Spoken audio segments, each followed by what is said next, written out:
C'est une histoire de mariage. Aujourd'hui, nous allons vous parler, pendant que les gens vont à la montagne chercher à ce que Dieu puisse leur envoyer de mari, regardez les autres qui blaguent aussi avec le mariage. Vraiment, c'est une histoire que j'ai eue que je regardais. Comme vous êtes en train de le voir, c'est une discussion entre l'homme et la femme.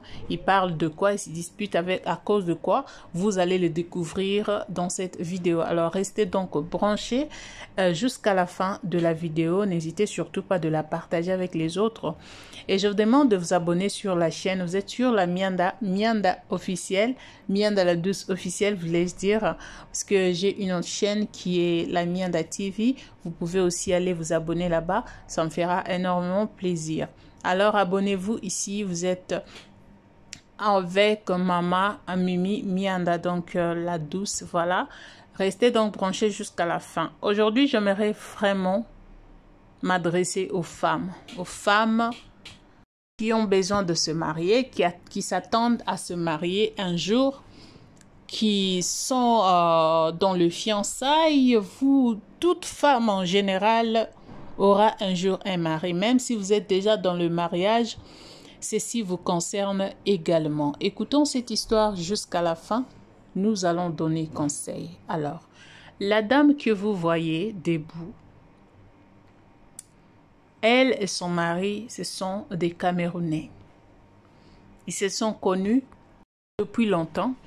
Ils ont vécu, n'est-ce pas, une relation à distance pendant 5 ans. Et l'homme se décida un jour de rentrer pour aller l'épouser. Quand l'homme est allé épouser la femme, il a tout fait. Il a épousé la femme. Il a donc demandé à la femme d'aller vivre d'abord chez ses parents, les parents de l'homme. Avant même d'épouser la femme, il avait demandé, vous savez comment ça se passe, va voir mes parents, va voir ma maman, va voir ceci, cela. Et 2 fois, elle restait là-bas pendant quelques jours. Et la maman de l'homme avait dit à l'homme, si tu es vraiment mon fils et que tu veux avoir une femme dans la vie, je te demanderai de ne pas épouser cette fille parce que mon cœur n'a pas touché, n'est pas vraiment touché, donc ne veut pas de cette fille comme ma belle fille. Et l'homme, comme il était déjà amoureux de la femme, l'homme n'a pas écouté sa maman. Il a donc fait ce qu'il fallait faire. Il est descendu au Cameroun encore pour officialiser tout ce qu'il fallait, officialiser la mairie, tout. Et c'était fini. Et l'homme est rentré en Angleterre parce qu'il vit en Angleterre. Et la femme avait déjà un enfant, mais l'homme quand même avait accepté de prendre la charge, n'est-ce pas, de la femme et de son fils. Le fils que vous voyez là, le petit garçon que vous êtes en train de voir. Et c'est comme ça que l'homme, en rentrant en Angleterre, il a tout fait, des papiers et consorts pour que la femme puisse monter, n'est-ce pas, en Angleterre, puisse aller vivre avec son mari. En arrivant là-bas, ils ont commencé à vivre, mais le problème, c'est que l'homme sortait beaucoup. C'est-à-dire que vous savez, pour ceux-là qui êtes encore en Afrique, vous n'êtes pas encore sortis, vous n'êtes pas encore allé dans un pays où se trouve vraiment du travail. Vous allez savoir qu'au moment où vous arrivez à l'extérieur du pays, en Europe, en Amérique, peu importe, là où les travaux se font, vous devez avoir un grand cœur parce que là-bas, c'est pas que la journée qu'on travaille. Il y a des travaux qui se font la nuit. Alors, l'homme voyageait un tout petit peu, trop, et il faisait plus le travail pendant la nuit et tout. Et cela ne plaisait pas à la femme. Cela ne plaisait pas à la femme. Et c'est comme ça que la femme est allée faire connaissance avec un gars. En faisant connaissance à cet homme-là, et ils ont commencé à se côtoyer. L'homme venait à la maison chez la femme. Pendant que son mari n'est pas là, le type en question, son soi-disant ami, n'est-ce pas, venait dormir chez la femme. Et ne dormait même pas dans une chambre de visiteur, quoi que ce soit, ou au salon. Il dormait dans la chambre, sur le lit conjugal de cette femme et son mari. Et c'est comme ça, vous savez, vous pouvez voler, mais il y a un jour, vous serez quand même exposé. Un jour, il y avait quelqu'un, la personne qui est en train de filmer là, c'est lui qui donnait de rapport à l'homme. Il lui disait, mais écoute, chaque fois que je viens, j'ai toujours vu quelqu'un chez toi et souvent il sort dans ta chambre, je comprends pas et je sais pas pourquoi. Il est toujours avec ta femme. Et l'homme a cherché à commencer à faire ses enquêtes et ces jours-là, ça a mal tombé. C'était même pas la journée, c'était à la nuit. Et c'est comme ça que l'homme est revenu à l'improviste. La femme ne savait même pas que son mari allait retourner ces jours-là. Quand il est retourné, quand il est rentré, il a vu que sa femme avait un amas dans leur chambre. Et l'homme était tellement fâché, il a commencé à parler. Il a commencé à gronder la femme. Et la femme a dit, écoute, moi je vais aller appeler la police. Je vais appeler la police pour leur dire que tu es en train de me harceler, tu me maltraites et tout et tout. Donc c'est comme ça que l'homme a dit, voilà. Donc tu penses que ce qui s'est toujours passé en Europe, la femme qui chasse l'homme de la maison, tu penses que tu peux le faire ici? Avec moi, ça va pas se passer. C'est comme ça qu'il a pris la femme et son enfant, son fils, et les a mis dehors, dans le froid, les amis. Dans le froid. C'était le hiver. C'est l'hiver. Au moment où je vous parle, en Europe, c'est l'hiver. Et il a chassé la femme de la maison avec son enfant. La femme lui suppliait pour dire j'ai l'enfant et tout et tout. Ben écoute, c'est pas son enfant du tout. Voilà pourquoi elle a été mise à la porte, elle et son fils. Ça fait mal. Ça fait mal parce que c'est une femme mise dehors. Elle n'a pas encore la connaissance du pays, connaissance qui se passe, donc voilà, elle est encore nouvelle dans le pays. Mais le mal, c'est quoi? Vous savez, quand vous n'êtes pas encore prête, ne vous engagez pas. Ça, c'est quelque chose que j'ai toujours dit. Je le dis et je le dirai toujours. Que ce soit l'homme, que ce soit la femme, si vous n'êtes pas encore prêt, vous savez que vous avez encore des choses à vous débarrasser. Faites un effort de vous débarrasser tout d'abord de vos mauvais comportements et restez pur pour rentrer dans le mariage. Et je suis en train de parler aux femmes qui sont en Afrique.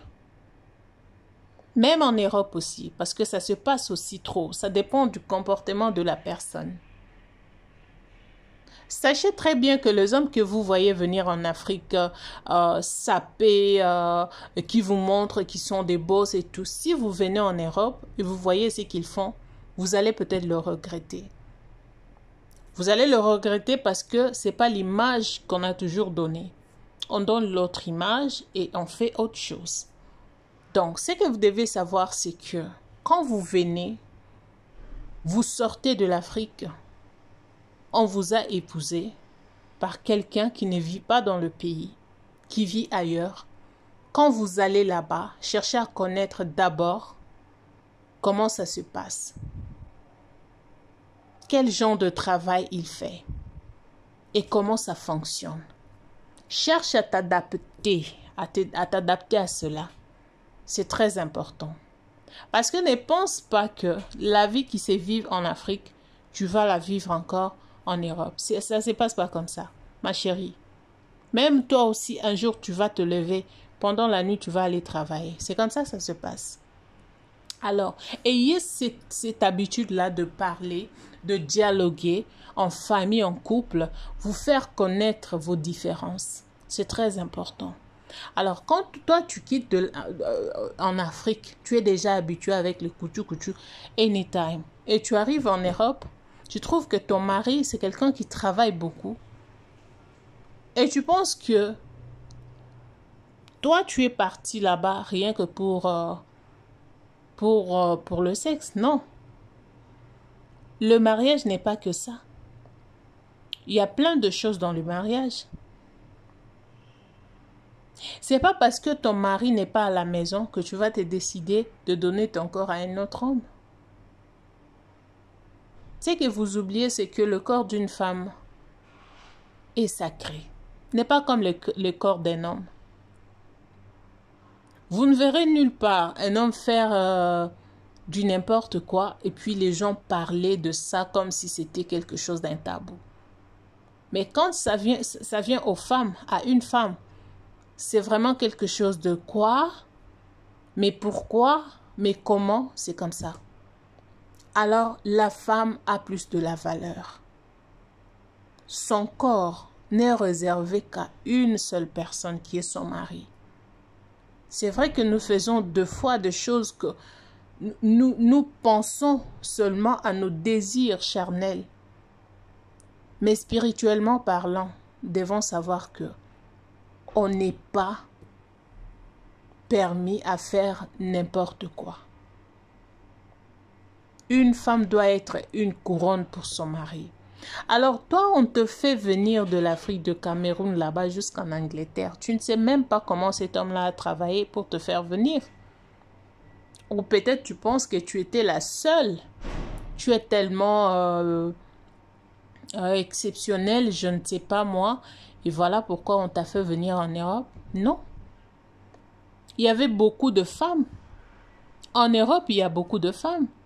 Même en Afrique, il y en a aussi. La chance t'est tombée. Pourquoi ne pas réfléchir? Pourquoi ne pas plier tes genoux, prier pour cet homme-là qui t'a fait venir? Parce que s'il ne t'aimait pas, il n'allait pas te faire venir. Je ne sais vraiment pas ce qui t'a poussé à aller faire cela. Mais tu ne devrais pas le faire de cette manière-là. Même si l'homme a des défauts. Parce que nous savons aussi que les hommes font tellement de choses qui poussent les autres femmes à réagir d'une manière inattendue. Souvent, les gens blâment les femmes pour dire oh, c'est une mauvaise femme, comment elle a fait ça, elle ne pouvait pas le faire, machin, tout ça. Mais nous oublions que c'est plus aussi les hommes qui nous poussent à faire certaines choses. Mais si vous avez besoin de faire ces choses-là, cherchez quand même une manière à le faire. Soit vous sortez de là, de préférence pour moi, quand vous savez que vous n'avez plus besoin de votre homme, sortez de là, cherchez un autre chemin. Dites-lui que je ne peux plus rester avec vous pour ça, ça, ça. Au lieu d'amener un homme à la maison, au lieu de mettre un homme sur le lit conjugal, ça c'est inconcevable. On ne peut pas tolérer cela. Non, ça non. Ça, même si vous aviez raison, d'une manière ou d'une autre, automatiquement, vous avez tort. Automatiquement, vous devenez coupable. Parce que ça ne peut pas se faire. Les femmes, comportez-vous. Comportez-vous. Il y a beaucoup de femmes qui se décident, tu n'aimes pas la personne, mais tu dis, ouais, comme il est en Europe, il est en Amérique, laisse-moi en profiter, qu'il me fasse venir là-bas, et puis dès que j'arrive là-bas, je vais fuir. Écoute, mais qui t'a dit que si tu arrivais là-bas, tu auras toujours la chance de fuir? Est-ce que tu connais la personne en question? Si tu n'aimes pas la personne, pourquoi chercher à trouver quelque chose derrière cet homme-là? Pourquoi? Quand tu l'aimes pas, tu lui dis, écoute, je ne t'aime pas. Si ça a été écrit que tu iras en Europe, tu iras toujours en Europe. Beaucoup de femmes ont été ôtées la vie à cause de ce genre de choses. Vous arrivez là-bas, quelqu'un qui pense à comment il travaille, il laisse sa maison peut-être pendant un mois, il ne dort pas dans sa maison. Et vous arrivez là-bas, il a souffert peut-être pour vous faire venir, et vous arrivez là-bas, vous lui faites, il vous gère. il vous dira. Oui. Alors faites très attention à ce que vous faites. Avant de faire quelque chose, réfléchissez tout d'abord. Vous avez un enfant. Tu as un enfant, on t'a donné une belle maison comme ça. Tu devrais quand même garder, te cacher un tout petit peu parce que ça c'est vraiment toi.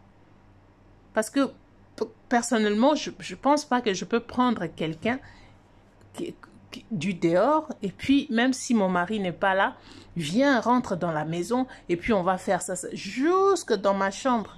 Non, mais c'est quelqu'un qui est habitué à ça. Quelqu'un qui n'est pas habitué, qui a la crainte des dieux tout d'abord, ne peut jamais se permettre de telles choses. Si vous voyez quelqu'un se permettre de ça, donc c'est sa vie déjà. C'est sa vie. Alors on ne fait pas cette vie n'importe où. On ne la fait pas n'importe où. On ne la fait pas n'importe où. On ne la fait pas n'importe comment. Tu as déjà un garçon. Dieu t'a aidé. Il t'a envoyé quelqu'un. Non, des dieux. Il y a des gens qui cherchent des chances comme ça, qui cherchent des opportunités comme ça, mais qui n'en trouvent pas. Tu as un enfant qu'on t'a laissé par je ne sais qui, et un ange qui vient, qui apparaît, qui te fait venir avec l'enfant. Je ne dis pas que cet homme est un ange, parce que je ne connais pas son comportement. Parce que voir aussi son apparence, je ne sais pas s'il est sérieux ou pas. Mais je suis en train de dire sur ce qu'il est, le fait d'appeler cette femme, de la faire venir de l'Afrique jusqu'en Europe, c'est déjà sérieux. Voilà, c'est déjà sérieux. Alors,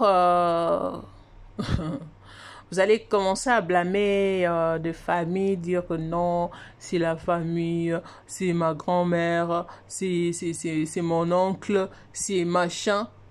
Or, c'est vous. C'est vous. C'est vous. Voilà pourquoi, quand vous n'êtes pas encore marié, ne cherchez pas à vous habituer trop au sexe. Ne cherchez pas à vous habituer trop au sexe. Parce que ça va vous arriver que vous vous mariez un jour et que votre mari est tellement occupé, vous serez obligé de chercher quelque chose pour vous satisfaire. Parce que vous êtes habitué comme ça. Vous êtes déjà habitué au sexe. Donc, vous ne pouvez pas rester un jour, 2 jours, 1 mois, 3 mois sans connaître un corps d'un homme. Donc, ça devient comme une maladie pour vous. Une possession, obsession, je ne sais pas moi. Donc, faites attention. Vous n'êtes pas encore marié. Gardez-vous. Si ça vous est déjà arrivé que vous avez connu d'hommes avant, alors donnez-vous une discipline. Dites que moi, dorénavant, je ne ferai ça que en ces moments. Au cas contraire, je ne le ferai pas. Je ne ferai ça qu'avec mon mari. Au cas contraire, si je ne suis pas encore mariée, je n'ai pas de mari ou je suis mariée, mon mari n'est pas là, il est en déplacement, je ne ferai rien du tout jusqu'à ce qu'il revienne. C'est comme ça. Alors, si votre mari ne revenait pas et qu'il est peut-être mort, là, vous pouvez choisir une autre personne. Comportez-vous d'une manière digne des enfants des dieux. Voilà les conséquences. Et les hommes aussi, j'aimerais parler en quelques secondes pour les hommes. Comportez-vous aussi. Vous blâmez trop de femmes, cependant vous êtes le premier à chercher à ce que ces femmes fassent ce qu'ils sont en train de faire. Vous êtes marié, prenez soin de votre femme, vous travaillez dur, cherchez quelque chose, dites peut-être à votre patron que je viens de me marier, je dois répondre aux besoins conjugaux, alors donnez-moi un rostat qui va faire en sorte que je puisse aussi être responsable chez moi. C'est très important. Ne vous occupez pas seulement que de travail, et ça vous arrivera un jour. Merci d'avoir été là, je vous laisse et partagez cette vidéo et abonnez-vous. Ciao.